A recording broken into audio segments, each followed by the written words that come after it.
All right, welcome back. Let's see. Last videos is about at 32% uploaded right now. Still some processing to do after that, so I don't know when this one's going to come out. We've got our areas marked from where we know we need to take some down, but I think although outside of like trying to get the nail done, I think most of the big stuff is pretty much done. Yeah, we'll need to take this area down, but I'm going to be a little bit more cautious with that. So I would kind of group it into the whole final finishing area. I do kind of want to bring this up a little bit here so it at least matches more closely this. It doesn't have to be the exact same. In fact, it probably shouldn't be, but it should be somewhat similar in height, at least according to my hand. And so after that, we'll cut these areas down, give it a good look, and then at that point, I think we'll just start filing with the intent of preparing it to be sanded, really. Now, yeah, I could just use some sandpaper on here, but that's gonna wait. I've only got like 220 sandpaper, and the reason I just bought 220 sandpaper is because I have a bunch of files that like these smaller grooves on the files are the finer the file, the more like sandpaper, if you will, that it'll act, right? The finer the marks it makes, meaning the less material it takes off. So let's just go ahead and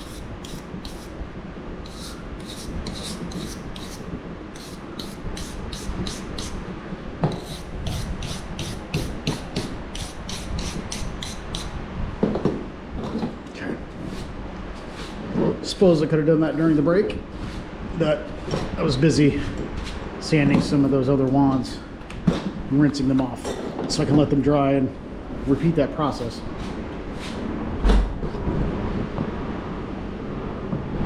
Jesus Christ, between the planes and my neighbors, man.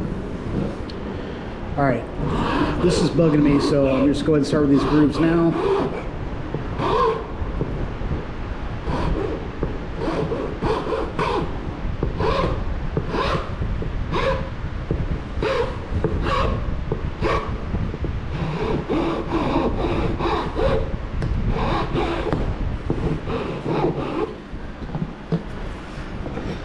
Take a look at that.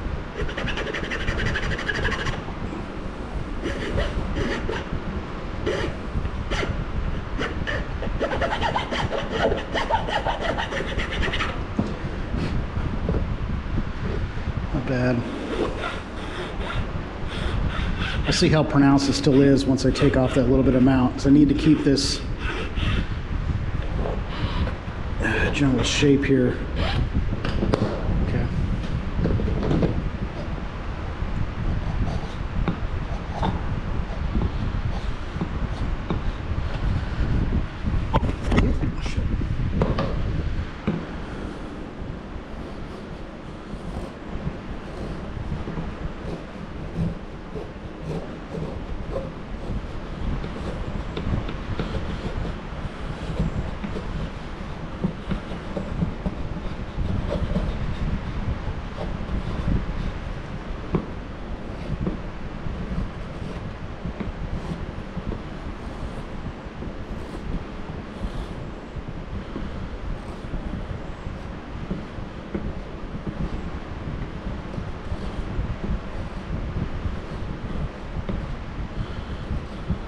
Go.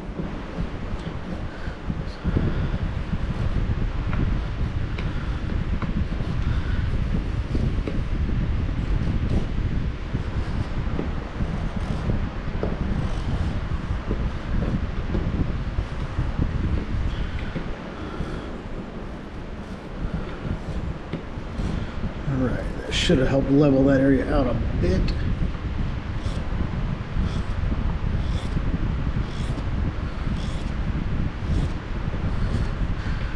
Right. I thought about leaving that coating on there, but I don't think I was really going to be able to.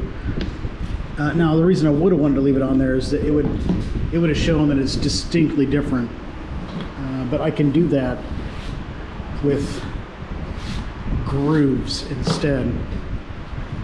So, in other words, I could take a smaller chisel and just kind of define where this nail is, right?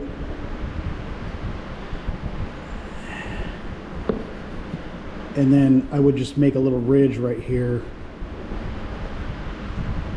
That'll literally be one of the last things that I do, because I want to get this area smoothed out and ready for it first, like, because this is still a little bit high, and really I don't need it to be smooth per se. Like right here, you can see there's a little lump. Well, maybe you can't see it right here, excuse me. It doesn't have to be smooth, but I do want it to be a little bit less noticeable, right?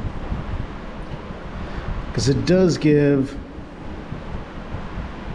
that subtle indication that there's a change. And that's why I really haven't taken this down much right here, is because that kind of tells you that there's a change going on right there. Now, if you're pointing at it from here, you're not really going to see it so much. But like I said, when you look at it from the side, in any case, a little bit of change. So we'll put this out a little bit here, but there's going to be a little dip right here, and I'm going to keep that dip. So that'll work. I probably should do the same thing here. Again, to emphasize that same thing, right?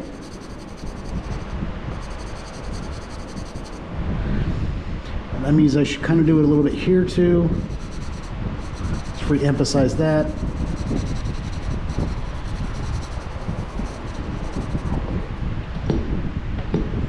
Right. Let's get that little ridge here. Okay. This needs to come down. This needs to be smooth just a little bit, not too much, because I'll probably have to come in here and then recut some of that, but that's fine. We can do that. I actually kind of like this a little bit. If it was intentional, then I don't remember it being intentional, but there's a little bit of lip here, and that kind of shows the similar thing. So I should probably do the same thing like right here, and we'll just kind of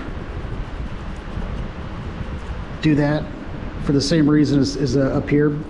I don't think that probably wasn't intentional, to be flat out honest, but I like it now that I see it. So just go ahead and do that.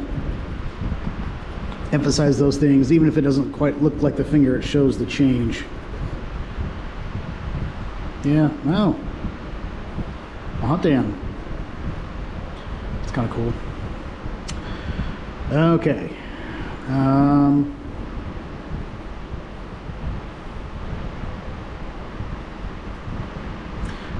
So it's like, I don't remember coloring this. I was like, it's because I didn't get to that part of the wand. I got a little excited and sidetracked. All right, let's keep going. We're getting close. It's exciting. You think it wouldn't be exciting after all this time? You know what I mean? I mean, after all these carvings and stuff like that. But I mean, I've never made a wand like this. I suppose I can say that with a lot of these wands that have a little bit more personality to them, that are a little bit more unique. Like this one with the hand, the finger, excuse me. That's partially why I was so disappointed with the shark one when it just kind of didn't pan out. Because there are a lot of wands where they just carve them straight down, and that works. I showed you one yesterday where I did that. It was the middle portion of this branch, and that works. But when I have something unique, I get excited when it kind of works out.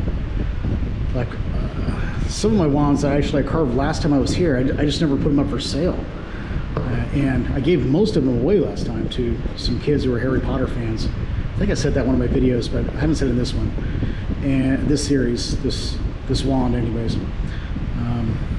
So I just gave most of them away. And I figure I got the wood for free, which is a little less true this time, because I actually have to travel to get this. I used to live in an area where Pearl Harbor fed into a man-made lagoon. Well, they call it a lagoon. It could easily just be called like almost a retention pond, except they had access to Pearl Harbor. So tidally, it would push driftwood into there, which is where I got that first set of driftwood from. But here I actually have to travel for it. It takes, by the time I get to the spot where I can get these, it takes about an hour each way. And part of that's because, you got to go through traffic To get there, you got to go through security to get there, at least where I go. So when I say get these from Pearl Harbor, I literally get them from Pearl Harbor. Pull them right out of the water or off the shore where they've been deposited.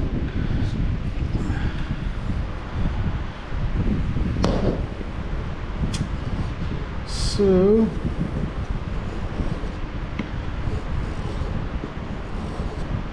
there we go.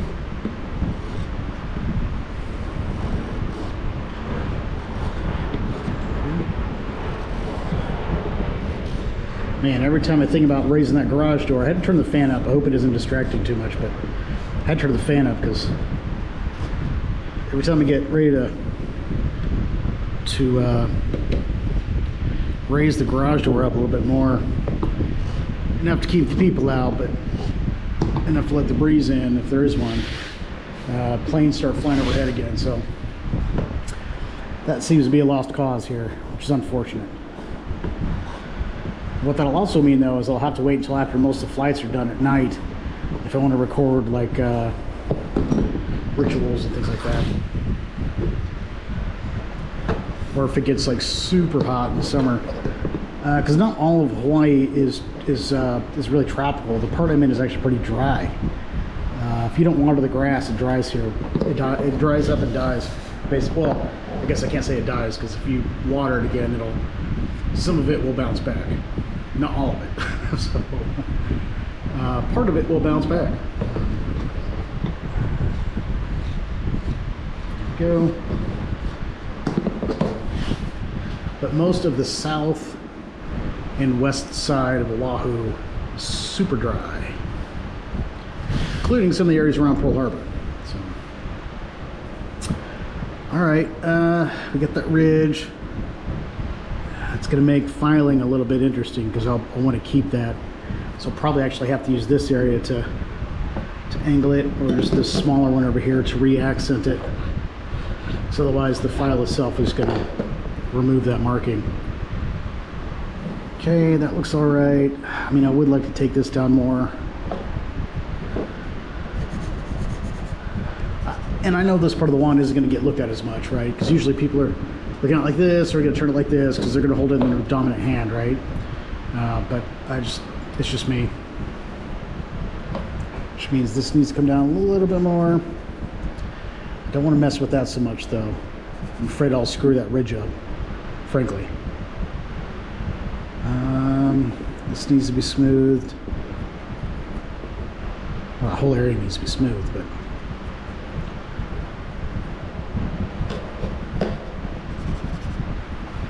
okay.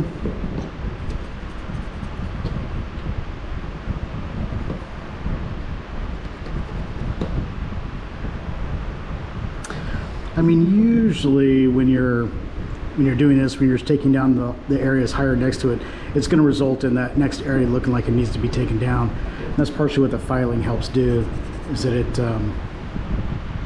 filing it down to get a base, more close base, is going to eliminate that a little bit more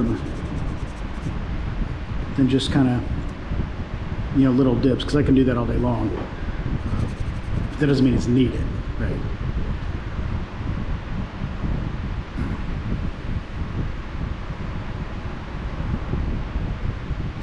All right, I think that's all I'm going to do for now. Let's go ahead and okay.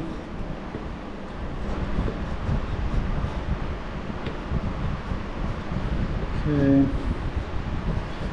Cake. Let's go.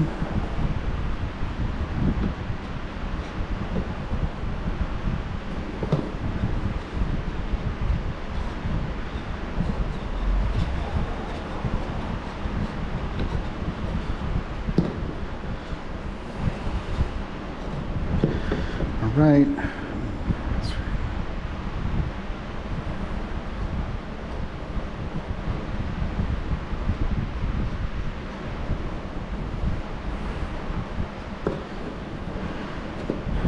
Go. Let's see a little bit of red here.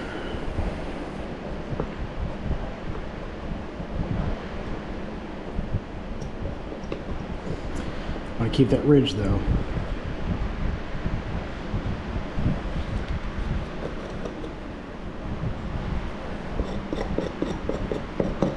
Such a sophisticated technique, but it works. There we go.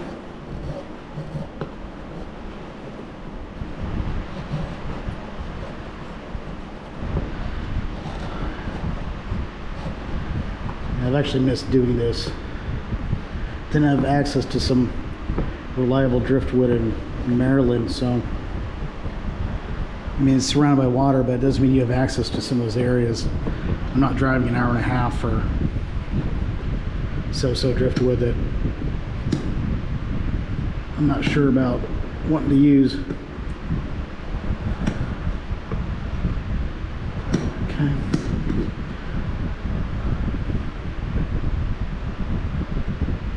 Still see a little bit of red there, which I should probably just take off with a file, to be honest. Still leaving this part though. I don't want to do that quite yet. Go ahead and take some of this down a bit more though.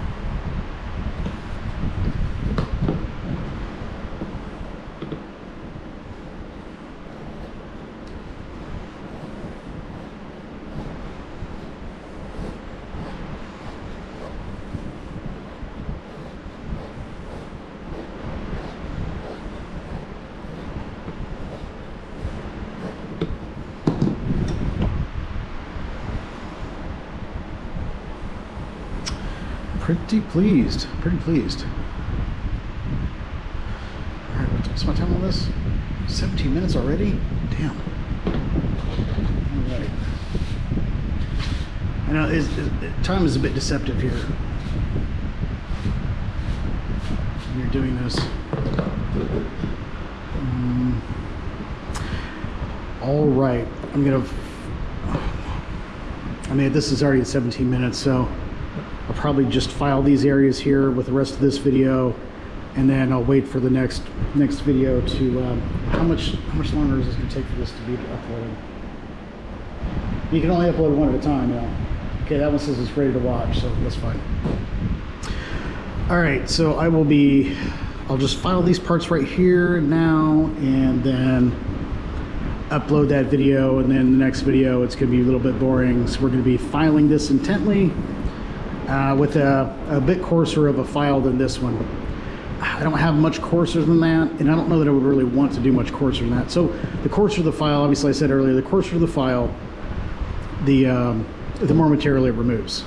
And so at this point we're really mostly about fine-tuning the material, fine-tuning the areas we have. Like here, I'm going to clean this up a bit, so it makes sense to use. I can use a file like this for that.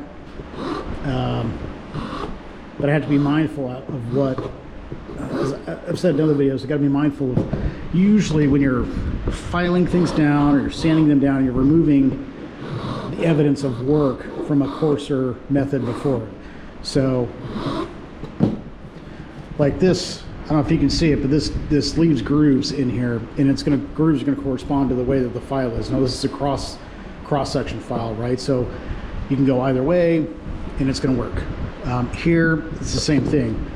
On here, I think these are only single sections. It only goes one direction, right?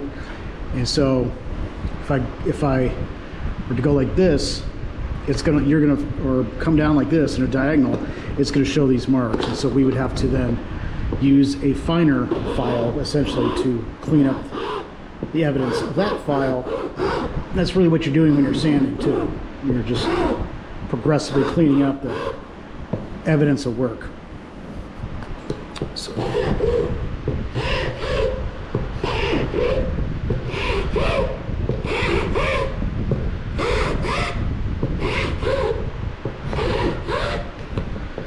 Gotta be careful, I'm about to put pressure on that nail and I don't want to do that.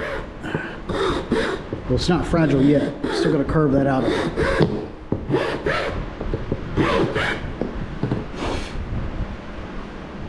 It's better.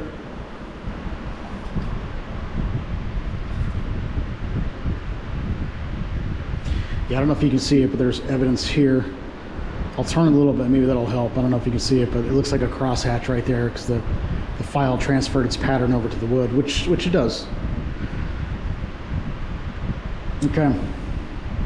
All right, we're gonna call it here, and then I'll be back to start filing this because I think outside of the nail tip itself, all the major stuff is done.